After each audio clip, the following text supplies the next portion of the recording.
The Fed15 podcast is presented by Serving Those Who Serve, a financial planning practice serving federal government employees and retirees all over the country. This podcast is for informational purposes only and is not intended to be taken as financial advice. All listeners should consult their personal advisors before taking any action. The opinions expressed by our hosts are their own and do not reflect the views, policies, or position of either Raymond James or Serving Those Who Serve. Securities are offered through Raymond James Financial Services, Inc., member FINRA SIPC. Investment advisory services are offered through Raymond James Financial Services Advisors, Inc. Serving Those Who Serve is not a registered broker-dealer and is independent of Raymond James Financial Services, Inc. Welcome to the Fed15 podcast, presented by Serving Those Who Serve. Each week, we discuss the latest news and info that Feds need to know in 15 minutes-ish or less. So whether you're a seasoned federal employee or just starting out in your career, Fed15 has you covered. So grab your coffee, your energy drink, your green juice, whatever gets you rolling, kick back, and we'll tell you what you need to know but might have missed. We're your host. I'm Dan Sipe, and I am joined by the exceptional, exuberant, and extraordinary Katelyn Murray. Hello, everybody. Welcome to a brand new episode, an exciting episode that we have today. But before we get into the Fed stuff, I mean, it is track and field season, so we've got to go to Dan's site for an update. Absolutely. And folks, start clicking out that hate mail, because remember, track and field is the one true sport. Everything else is game. I said it. Hate me if you want. Just watch and make sure you subscribe. So you can hate me every single week. So yes, if you're regular, you know that my son was out in Eugene, Oregon. He has coached a Paralympian to the Para Games. I'm happy to say that she also qualified for Worlds. So she'll be heading to India in about a month. But one of the things that sort of became central to our lives, because my kids were really good, and I can take no credit for that. They're clearly from good stock on their mother's side.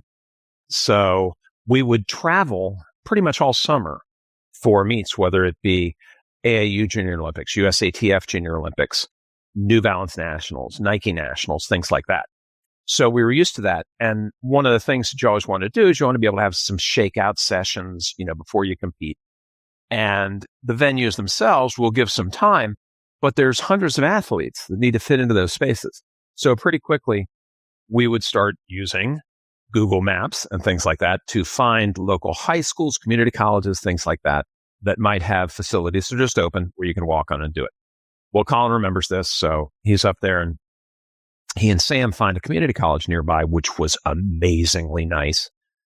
And the first day they get there and they're walking over to the discus cage, and immediately they're a little bit crestfallen because somebody's actually there, because we're kind of used to, if we find somebody a place off the beaten path, we're going to be the only ones there. And the closer they get, they realize that it is current world champion and American record holder Valerie Allman and her coach Zeb Sion. And they got to watch pretty much a clinic for almost an hour of this training, and then got their time in. So if the story ended there, it'd be a cool story. However, we continue. So everything wraps up, and they've got a fair amount of time before their flight back.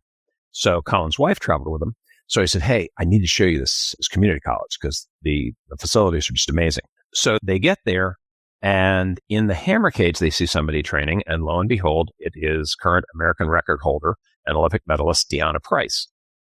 So they're kind of standing a discreet distance, and the coach notices them. They said, do you want to work in? They said, no, we're just watching. Coach says, well, come on over, watch. And so he's giving Colin tips and things like that to help him with his coaching. And so the coach has to leave to head back over to the facility, and Deanna's there. And she lets one go, and it goes out of sector, and it lands in tall brush. Well, it turns out that this hammer was a gift to her 21 years ago, and you can't get them anymore. So it means a great deal to her. So now Colin, his wife Lyric, and Deanna Price are in a car driving to Home Depot to get a brush cutter to clear this back. So they lay out this grid and figuring out where it generally was, started to cut back. Lyric has eagle eyes. She spots it. Joy everywhere. And now American record holder Deanna Price is their best friend. Here's the thing. Only in track and field can that happen. because, generally speaking, because both of these women are professional athletes. They have sponsorship contracts, things like that. In so many other sports, you are at such a distance. You're behind the ropes, buddy. And Right. if you get too close, there's going to be somebody to stop you. But only in track and field do you get these types of opportunities. So yeah, that was kind of a fun wrap to things. And of course, I'm geeking out and fanboying right, left, and center on this because it's like, of course, you just get to meet world champions and American record holders just like that, just rolling around all the time. So yeah, that was, thank you for indulging me on that. That was very fun and exciting. So on the front for our feds, who are even more important to me than track and field. Wow. What do we have up for episode today? Yes. So today we are diving into some interesting articles. We've got a piece out just kind of looking at the 2024 Federal Employee Viewpoint Survey. So kind of looking at, kind of how views were at the time that survey was taken and how maybe things have evolved, and just kind of the federal government employee mindset around, their employment with the federal government. I think, Sure. We're always looking at kind of current satisfaction levels and future, the next generation of feds, Absolutely. things like that. So we're going to kind of take a look at that. And then a little later, Dan is going to be talking to us about one of my favorite types of accounts, a donor advised fund. Here at Serving Those Who Serve, we really do support charitable giving. If that's something that a client is interested in, if that's in their values, I think, the importance of being a giver, what it means to be a giver, is kind of central to the firm's value. And then also, it's something that we walk through with clients, but you want to make sure you're giving in a tax efficient way. And that's where we get into the nerdy financial planning of it all. So Dan's going to talk to us about donor advised funds. But first, I want to take a look at the shifting federal job landscape. So I think that everyone, regardless of kind of where on the spectrum you are, can agree that federal employment potentially no longer offers the same sense of security as it once did. This year, 2025, has seen a lot of changes to sentiment around federal government employees, civil servants, and really, the downsizing and the emphasis on downsizing the federal government. While not new, we have talked about on the podcast before how this is, a piece that has been shown in many different administrations on all sides of the political spectrum. But this particular downsizing attempt has been a little different than what we've seen in the past. Gentle euphemism right there. Yes. Yeah. The deferred resignation program, which did not exist prior to January 2025, and things like that have led to this sense of instability, coupled with things like at-will employment proposals and agency restructuring. All of that is kind of lending to a sense of instability. Now, interestingly, if we look back at the data from the 2024 Federal Employee Viewpoint Survey, we did get an update there in April of 2025. And that update was significant because what it showed is that only about 49%, which is just a stone's throw from half, of employees who took the survey believe that the survey results will lead to agency improvement. 59% are satisfied with their current pay, and 64% reported overall satisfaction with the organization. So it's evident from these numbers and kind of how they stack up against historical figures for this survey. We do have some rising morale issues.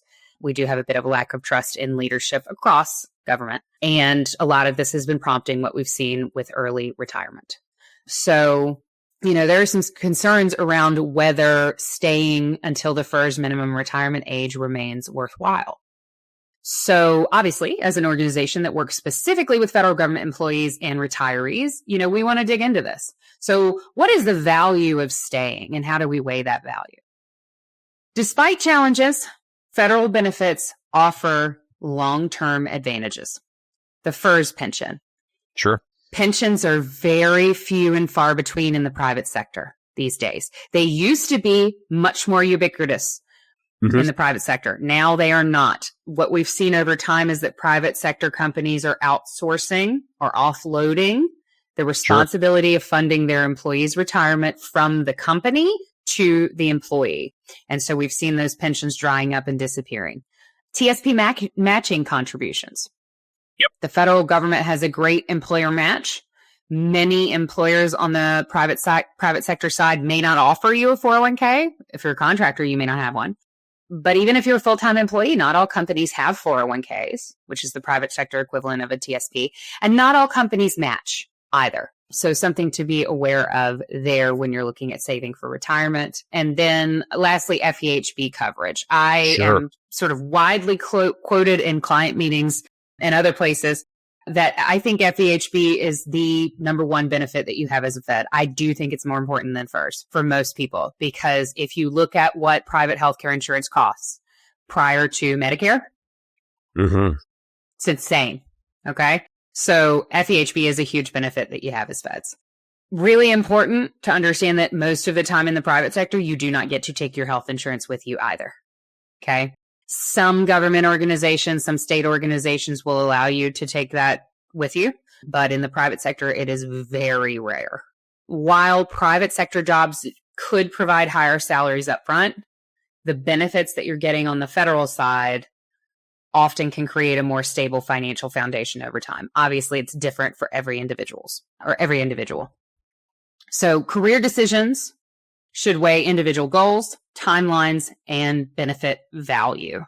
Absolutely. Now, we are always emphasizing how you can protect your future no matter what. This is an uncertain time. There's a lot of uncertainty happening in the federal government. And I think, it's important to weigh your options and, take a cautiously optimistic path forward. So retirement readiness is important whether you're happy with your job or whether you're not. So how do we strengthen our retirement outcomes? We want to make sure we're contributing enough to the TSP currently.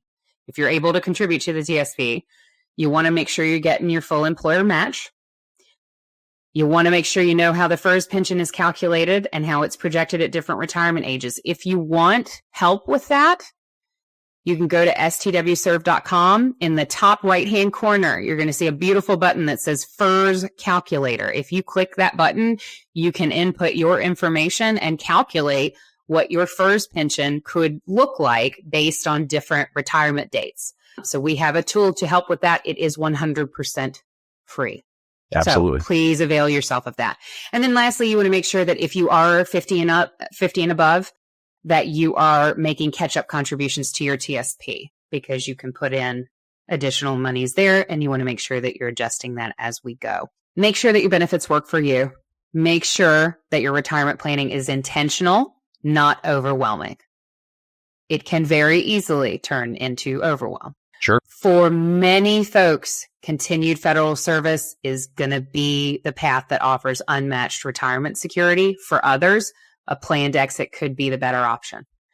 Understanding what options are available to you and the long-term impacts of those decisions that you're making is essential to making the right move in your own financial context. And we have a ton of help with that. We've got a ton of articles online at STWServe.com.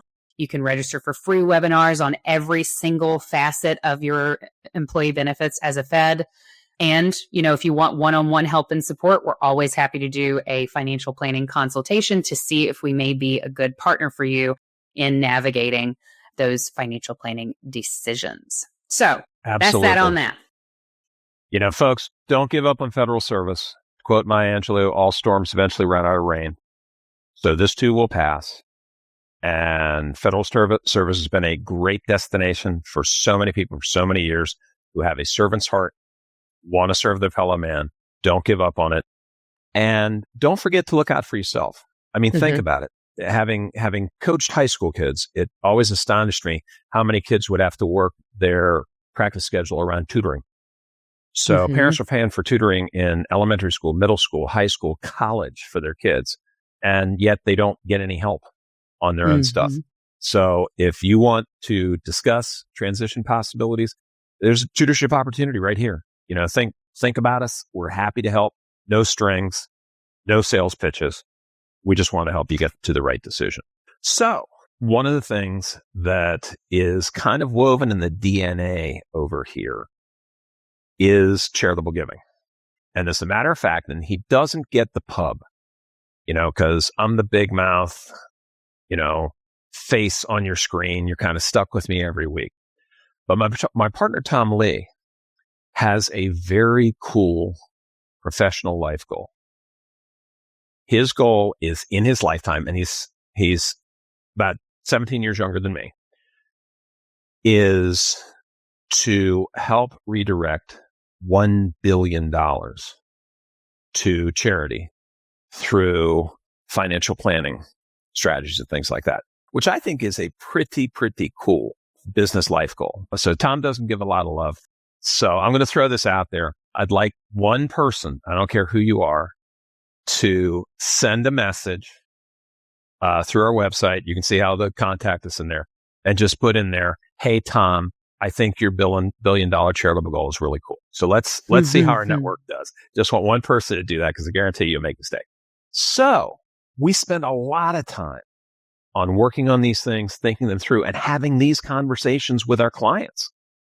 Because one of the biggest things that we have learned is that people do want their life and their success to have meaning and impact. Yes, they want to take care of their family, take care of their kids, things like that. But if they can leave the world a little better than they found it, it is so common among our folks in federal service. So what we're talking about here is an article we put up about donor advised funds, which we talk about going beyond cash giving. Okay. So traditional giving methods such as fundraisers, year-end checks, and meaningful, and they're fantastic. They may not always be the most tax efficient. Donating appreciated assets. So if you have some things that you've invested in outside of your TSP that have grown in value, you have the ability to donate those and avoid the capital gains taxes on that asset. We can show you some very cool ways that you can actually boost your net worth by doing that. And you get a full fair market value deduction for the qualified asset, the appreciated amount. And this may increase your charitable impact without raising what you're giving away. Okay. Despite the initial complexity, this method is pretty straightforward, even for less experienced investors. So that leads us into donor advised funds. One of the things that probably is relaxed a little bit with the latest tax bill that came out as a result of the Tax Cuts and Jobs Act is that increased standard deduction. So a lot of people were finding that their charitable deductions were kind of getting swallowed up inside that. However, what we were able to guide people to do is they could take appreciated assets from other investments they've done, put them into a donor advised fund, then get up to the level where they could deduct those against their income and then make distributions from the fund. So a donor advised fund is a flexible charitable account, and it allows you to contribute assets to it, get immediate tax deductions, and then you can make charitable grants. Yes, I said that. You're making grants. How cool is that? They can be made later and spread over time. Okay. So again, contributions to donor advised fund must come out of a non-retirement brokerage account, not TSP, no IRAs or other retirement plans. Some of the key benefits, you can have timing flexibility. You can make those contributions during high income years and then defer the actual donations until later. It's simplified tracking. One receipt covers a multiple of those charitable gifts. And the money in there is going to grow tax-free. So you may end up granting even more over time by doing that. So pairing a donor advised fund with charitable bunching can help you exceed the standard deduction, even though it's higher now, and optimize those tax benefits. So for many feds, donating appreciated stock or funds that they've invested in over time offers an opportunity for greater tax efficiency through that donor advised fund. And if that sort of has your head spinning, Dan, this part's not a tutorial. This is letting you know that it exists. You want to have those conversations. We're happy to help. Hit our articles. We've got a fair number that we've written on these topics. So putting it all together, what do? You review your appreciated assets in taxable accounts when you're planning. Figure out how much you have there. What are the gains? If you were to sell it, how much you're going to pay in taxes. So then does it make sense to donate those assets instead of selling them? It'll reduce your overall tax liability, increase the charitable impact. Okay. And then, and this is right up the financial lady extraordinaire, Katelyn Murray's alley, combining those donor advised fund strategies with maybe a Roth conversion helps offset the taxes for that, or packaging it with higher income years, or doing it around the time you're taking TSP withdrawals to enhance the overall tax efficiency. Okay. So while this is manageable, it is a more advanced strategy. You've got a lot that you need to understand and know before you try it at home. We're always happy to help you to have those conversations. As you can see, we're always very excited to talk about charitable planning. Right, Katelyn? Yes, for sure. We love to, help clients kind of actualize those charitable giving goals in a way that also benefits them, because you want to give back, but if you can do so in a way that is tax efficient and also furthers your financial planning and retirement planning goals, definitely do that. What Dan was talking about with the Roth conversion, charitable giving paired strategy is really powerful. We've got a couple articles about that on the blog. I would encourage looking into that if charitable giving is something that's important to you, or you can always hit us up and we can talk through that. I will say that although donor advised funds can make it easy to do those grants and facilitate your charitable giving, they are considered an advanced tax planning strategy. So you want to make sure that you are using them correctly and that you're getting the full value from that. So, and it can be, just so you have an idea of, what sorts of organizations can benefit from donor advised funds. It can be any 501c3 org. So if you tithe to your church, you can do so with a donor advised fund. And, if you do a lot of charitable giving, maybe to different organizations, you can streamline that and it makes things easier administratively, also more beneficial tax wise. So definitely look into that if you are charitably inclined. All right. That is all the time that we have for today, folks, but we will be back next week to bring you all the latest updates that you need to make informed decisions about your career and financial well-being as a Fed. And be sure to subscribe to this podcast on YouTube or Spotify. It'll really help us out if you do it. If you enjoy these things, if they're illuminating to you, just by subscribing doesn't mean we're going to bug you. Okay. There's no solicitation to this. But it also tells YouTube, hey, this is good stuff. You should probably show it to more Feds. So if you can help us out, that would be great. And also, please remember to share it with your friends and colleagues. Yeah, people don't realize how much liking videos on YouTube actually does help us in the algorithm. It is very beneficial. So if you can spare the time, we would appreciate it. Now, for more information on the topics covered in today's show and more, be sure to check out our blog at blog.stwserve.com. While you're there, you can subscribe to our newsletter, The Weekly Serving, to get all the latest news for Feds delivered straight to your inbox every week. Absolutely. And don't forget our complimentary webinars. They're pretty much going every single week. Okay. A couple that you will definitely not want to miss. On August 26th, we have our discontinued service retirement and Vera webinar. We got that out to you as fast as we possibly could. It's been incredibly popular. So don't fly blind on these things. Your agency may be rolling out some other ones. Even if you're not planning on doing it, attend the webinar so you understand the nuts and bolts. That's on August 26th from 2:30 to 5:30, and the incredible Jen Meyer will be hosting that one. And then the very next day, on August 27th, we've got our FEHB Medicare and TRICARE webinar. That's from 10:30 until 2:30. And the extraordinary Katelyn Murray will be your host for that one. And if a personal touch appeals to you more, hit us up at meetings@stwserve.com, and we'll be happy to be your tutor to take you through that. But also, I'm going to plug this again. Go to ask.stws@stwserve.com. I just need one person to send an email that says, hey, Tom Lee, your life goal of $1 billion to charity is really cool, or something to that effect. So let's see if we can put that in motion through here. I will also mention, if you do choose to come to the FEHB webinar on August 27th, wear your birthday hats, because it's the day before my birthday. So we're gonna party during that one. So you turn 21 that next day, so you'll be able to actually go out and get a drink, right? Ah, absolutely. Yeah. This complexion? Come on. Yeah. Absolutely. Not a day over 21, bud. Not a day. And it's staying that way. Absolutely. All right.